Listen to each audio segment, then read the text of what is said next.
This is SSN Story Studio Network. I'm Tom Hoppe, and I'm your host of the Most Painful Podcast.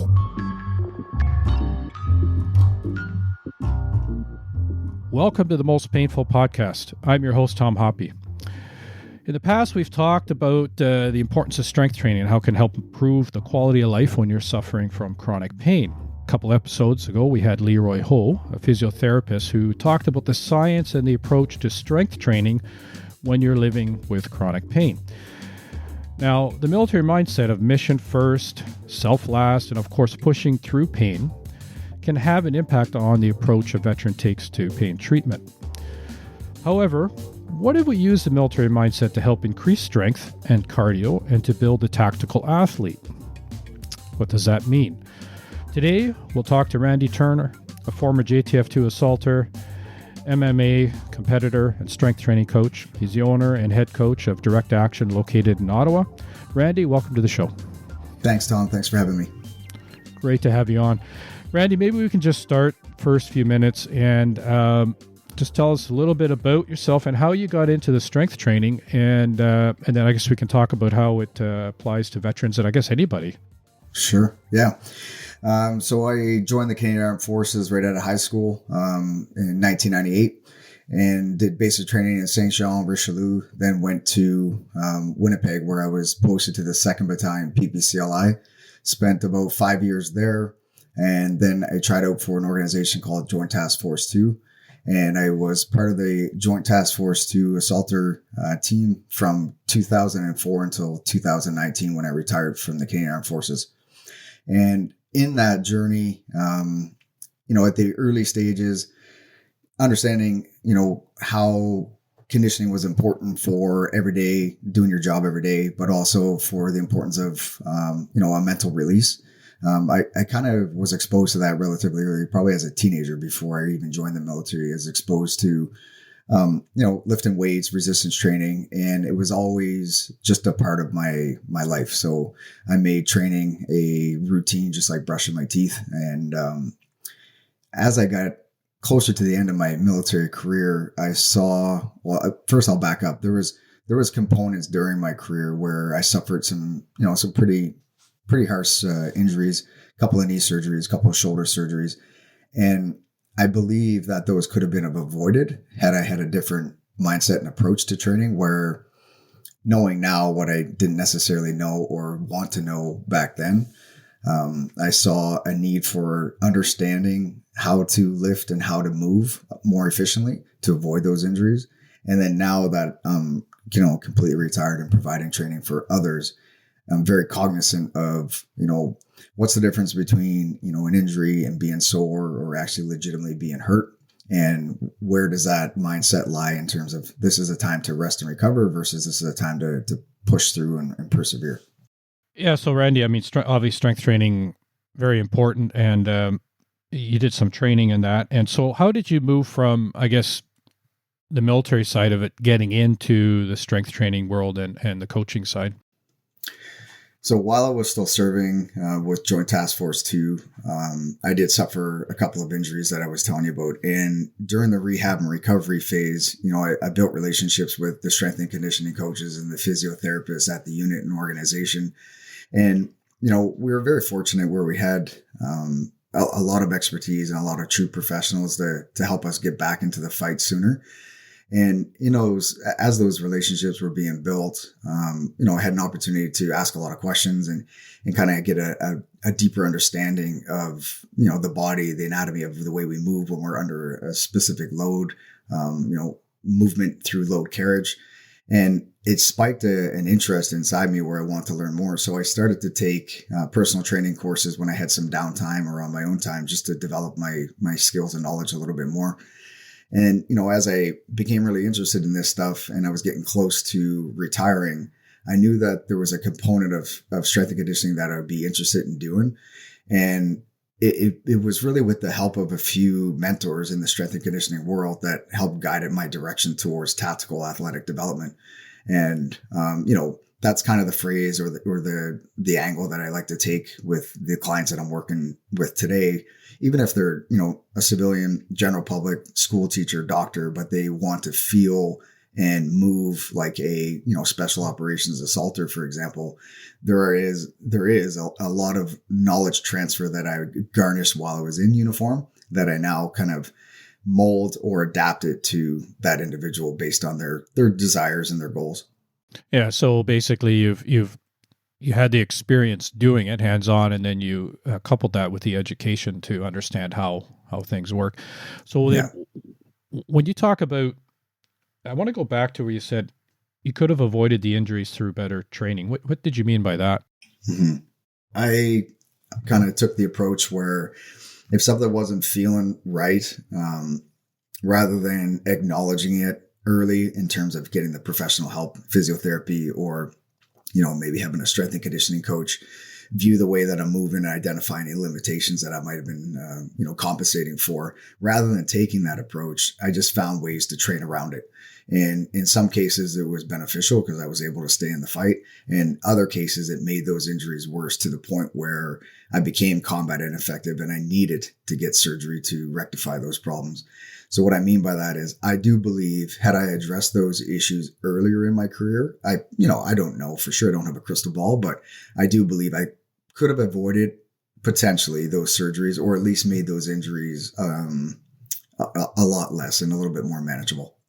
Yeah. So, I mean, that goes right back to the military mindset, right? Where you just kind of figure another way out and around the problem versus addressing it. And then years later, I guess that's why we have a lot of injuries in the military. Would you agree with that? I think we do. And it's probably coupled with tempo, like operational tempo and training tempo. For an example, at the unit, it would not be uncommon for a lot of guys to say, man, I got a bum shoulder. I got to get it checked out. I'll do it after this next training iteration. And then they're on the road for 2 or 3 weeks.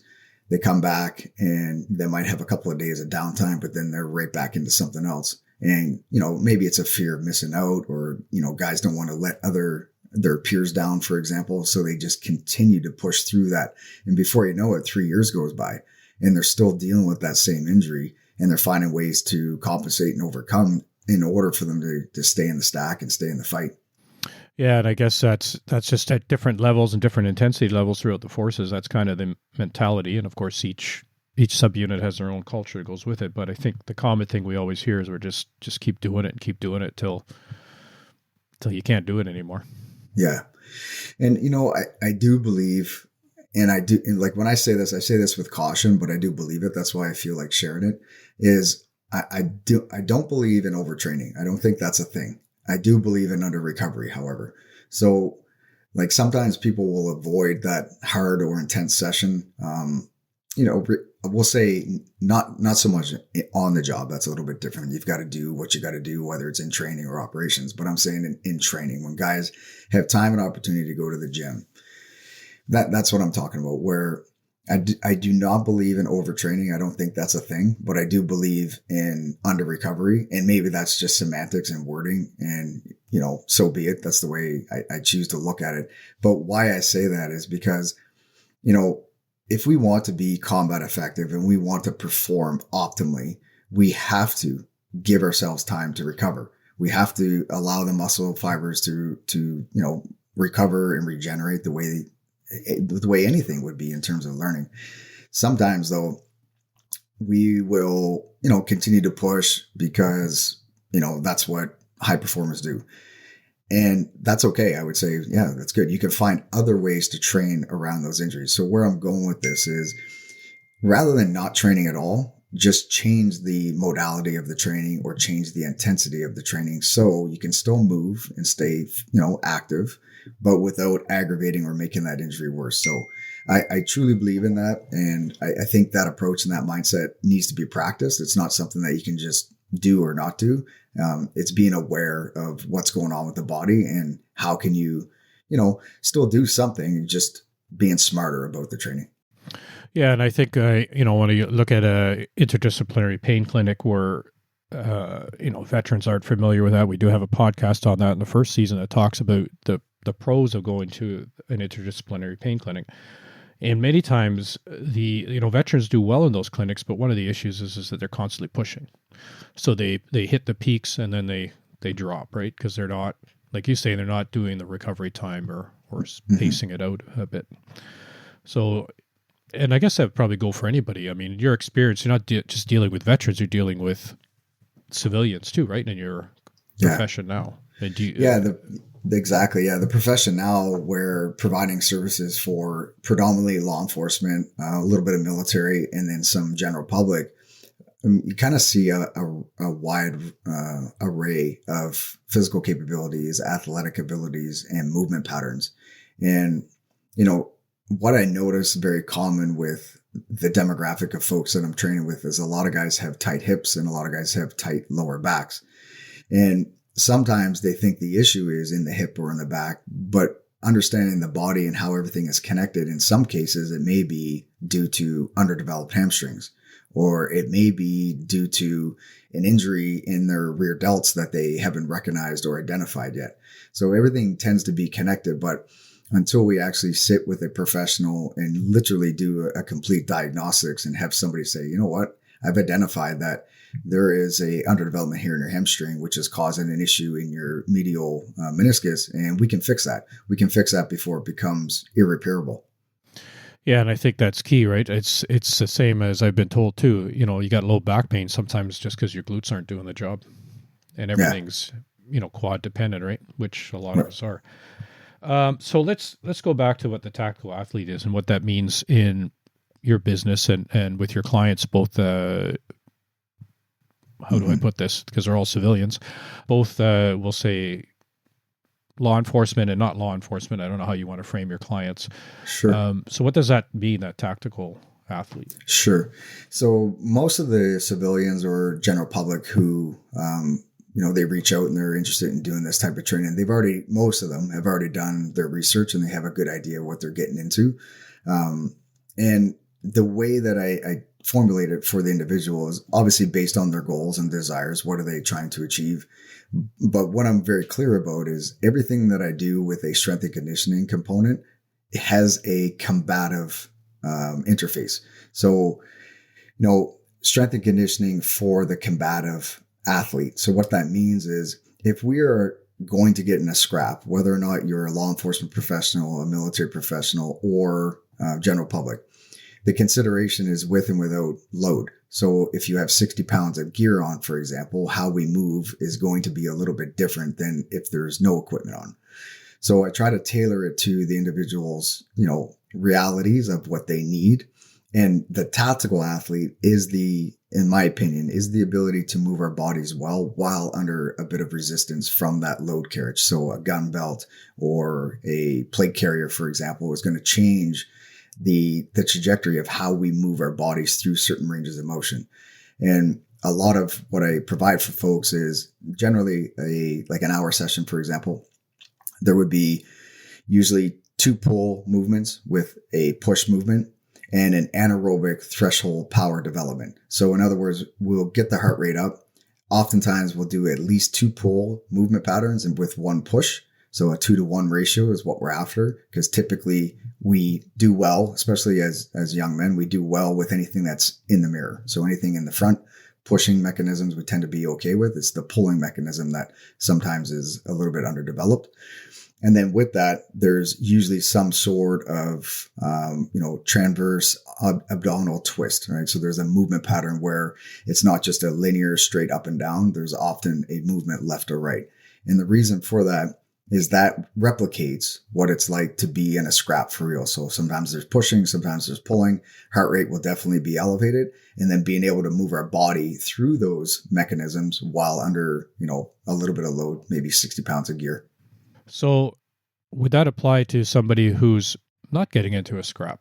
How can, Sure. If you say you get a veteran that comes to you and he's just wanting to strengthen himself because he wants to get stronger, or he or she, and they're not going to be into law enforcement or, not going to be in that line of work. How can this help them?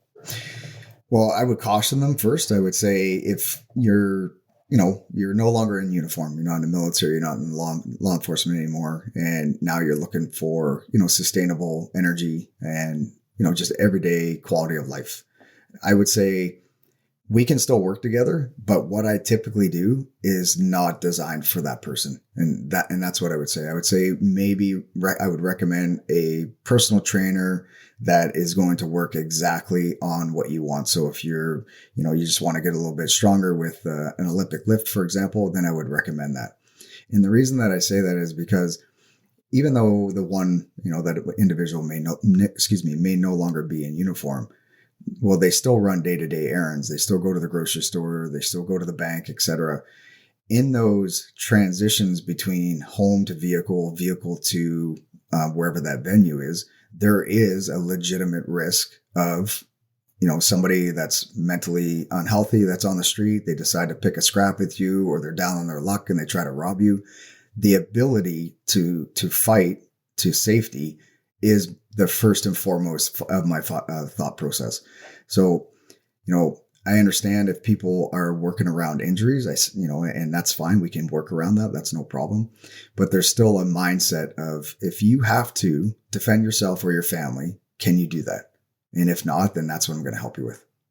Yeah. And I know we had talked originally there a few months ago about just some of the training methods, how to push the cognitive side by surprising or not knowing what the training is. And I know I've been there's some articles and research, I think it's out of California, that's looking at, they were saying if you're just sitting on a bike pedaling, yeah, that might be good for your brain, but actually what helps is if you're doing something like if you're walking and balancing and you're hiking, you're engaging both cardio and your brain actually has to work to keep you in balance.